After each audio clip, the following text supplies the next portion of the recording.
warahmatullahi wabarakatuh. Shalom, Om Swastiastu, Namo Buddhaya, Salam Kebajikan Rahayu.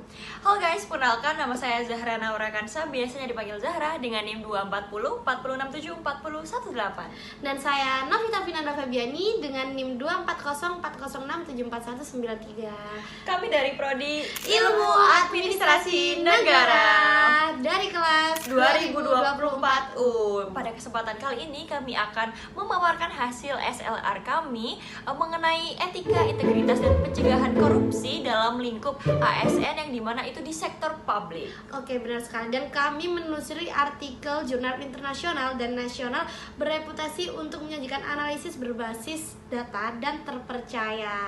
Gak usah lama-lama lagi, so let's get start. Oke, halo teman-teman, memasuki metode dari SLR. Metode yang akan kami bawakan ini dimulai dengan penentuan kata kunci utama seperti etika ASN, integritas birokrasi, dan good governance Indonesia.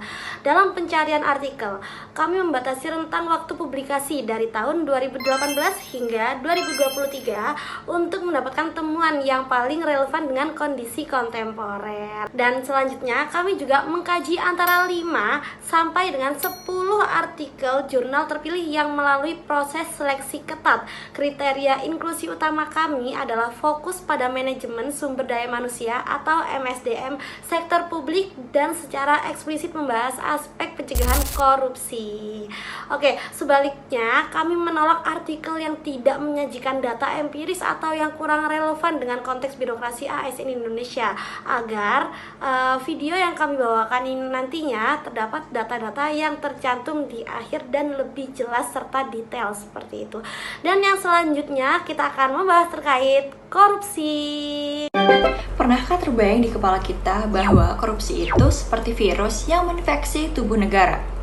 Beberapa peneliti bahkan menyebut korupsi bagaikan virus karena menyebar luas di seluruh lembaga pemerintahan hingga BUMN. Layaknya virus, satu celah kecil saja bisa menyebabkan sistem rusak lebih luas dan begitu sulit memberantasnya, membuat kita harus selalu terus waspada.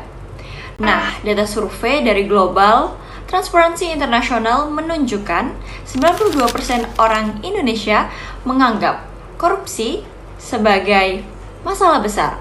Tapi ironisnya 30% pengguna layanan publik ternyata pernah membayar suap dalam 12 bulan terakhir.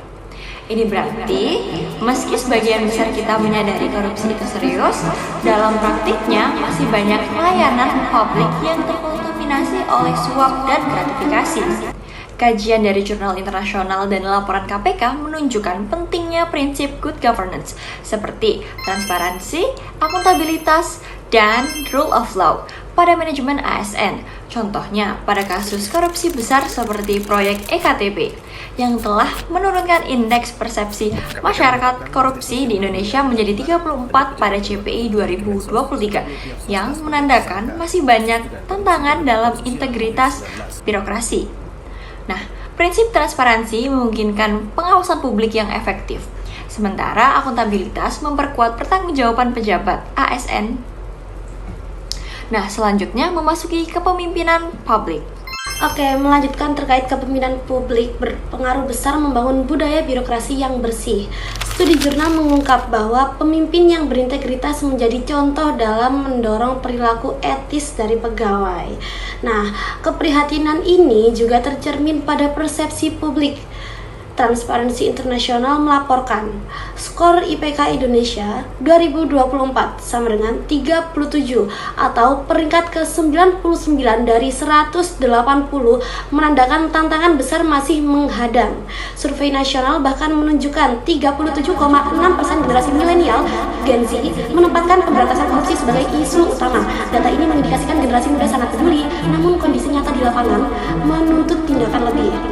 Kemudian, memang kenyataan di lapangan menunjukkan kerja keras lebih diperlukan. Misalkan, KPK melaporkan telah menangani 2.730 kasus korupsi selama 2020 sampai 2024. Sepanjang 2004 sampai 2019 tercatat sekitar 820 kasus yang terdapat pada S-Jurnal epistemicpress.id. Menariknya, 70% kasus tersebut melibatkan pengadaan barang atau jasa yang artinya nyaris tidak ada proses tender pemerintah yang bebas korupsi. Data ini menggambarkan betapa meratanya praktik korupsi dalam kegiatan publik kita. Nah, ditambah data, menurut Smith 2020 di Journal of Public Administration, 70% kasus korupsi ASN disebabkan oleh kurangnya integritas kepemimpinan, serta terdapat data BPS pun menguatkan tren ini. BPS juga merilis Indeks Perilaku Anti Korupsi atau IPAK 2024 senilai 3,85 atau skala 0,5 menurut dari web bps.go.id. Sedikit menurun 3,92 tahun sebelumnya. Indikator lain pun melemah. Laporan BPS mencatat persentase masyarakat yang menyadari inisiatif anti korupsi turun dari 61,16% 2022 menjadi 57,17% 2023. Artinya edukasi dan sosialisasi anti korupsi perlu digencarkan agar publik semakin waspada dan aktif berperan. Selain itu, sektor publik lain juga rentan. Sebagai contoh, KPK menyebut sektor pendidikan termasuk 5 besar kasus korupsi yang ditanganinya yang dicantumkan di web jurnal kpk.go.id, yang dimana menandakan korupsi merasuk ke institusi vital. Analogi sederhana, jika generasi kita membangun jaringan listrik, setiap tindakan korupsi ibarat korsleting yang merusak keseluruhan sistem. Upaya pencegahan pun harus menyeluruh, meliputi penguatan kelembagaan, pengawasan ketat, dan pendidikan integritas sejak dini agar rantai korupsi benar-benar terputus. Dan setelah ini juga terdapat yang namanya strategi pencegahan yang akan disampaikan oleh rekan saya. Sekarang mari kita lihat strategi pencegahan yang direkomendasikan berdasarkan Jurnal Nasional dan Regulasi seperti Undang-Undang ASN Nomor 5 Tahun 2014. Terdapat 3 pilar utama strategi. Nah, yang pertama, pelatihan etika reguler dan berkelanjutan bagi ASN. Yang kedua, pengembangan whistleblower system atau WBS yang kuat, aman, dan terlindungi. Lalu yang terakhir ada reformasi birokrasi yang berfokus pada transparansi proses kerja. Inisiatif KPK seperti pengembangan sistem pelaporan kekayaan elektronik atau LHKPN dan penguatan pengawasan internal menciptakan mekanisme pencegahan yang lebih efektif dan digital. Studi terakhir dari Jurnal Ilmu Administrasi Negara mengonfirmasi bahwa pelatihan berkelanjutan dapat meningkatkan kesadaran. Nah, kesadaran integritas pegawai hingga 60%. Tujuan utamanya adalah mengubah mindset ASN dari yang semula reaktif menjadi proaktif dalam menjaga integritas institusi. Kesimpulannya, fakta-fakta itu menegaskan korupsi masih menjadi tantangan besar.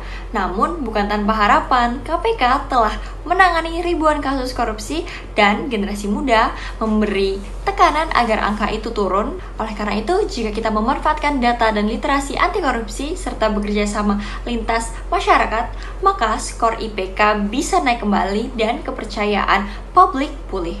Mari bersama tangkal korupsi demi masa depan yang lebih baik. Serta dari hasil SLR yang sistematis ini kami simpulkan bahwa keberhasilan manajemen ASN dapat mencegah korupsi. Rekomendasi final kami kepada pemerintah dan birokrasi adalah yang pertama, terus meningkatkan kualitas dan kuantitas pelatihan etika. Yang kedua, bangun sistem pelaporan yang aman dan transparan. Dan yang terpenting, yang ketiga, tegakkan aturan secara konsisten tanpa pandang bulu atau zero tolerance. Implementasi 3 pilar ini harus menjadi prioritas. Mari kita diskusikan bagaimana sinergi antara akademisi dan praktisi dapat mendorong implementasi good governance yang lebih luas dan efektif di birokrasi Indonesia. Nah, setelah mengulik berbagai hal, kami juga memiliki kesimpulan loh. Nah, kesimpulan dari kami berdua yaitu kami berharap SLR ini dapat memberikan kontribusi pada pengembangan kebijakan dan praktik manajemen ASN yang lebih berintegritas. Terima kasih telah menyaksikan presentasi kami. Seluruh jurnal, referensi, dan lain sebagainya sudah kami cantumkan di layar pada saat ini. Thank you for watching dan salam integritas.